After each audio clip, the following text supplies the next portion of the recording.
Parts of a circle. The line that I just drew with my compass creates a series of points that are equidistant from the circle. This line is referred to as the circle.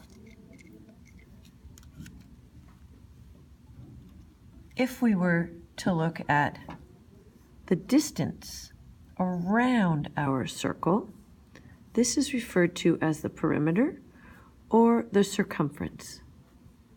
So the length of that line would be circumference.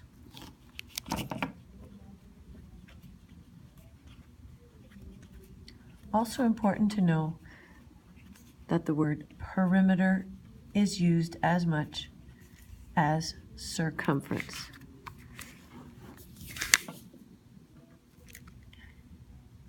If we are to draw a line that starts at one side of our circle, passes through the center, and goes to the other side of our circle, this line is called the diameter.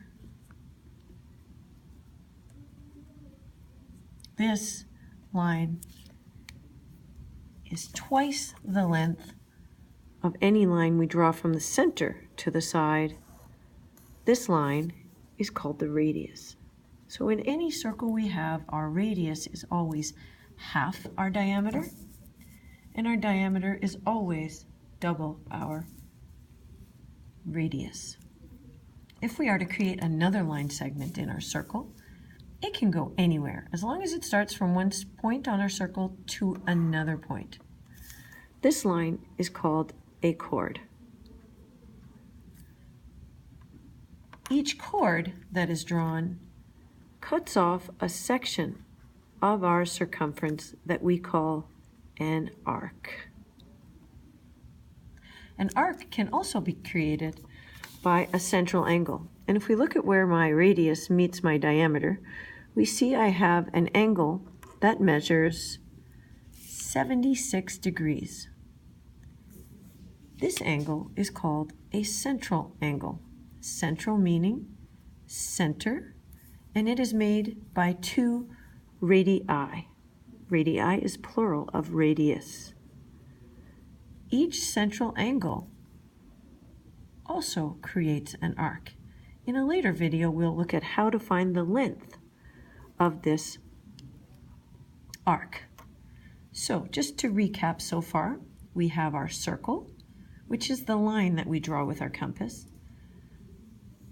The length of that line is referred to as the circumference or perimeter.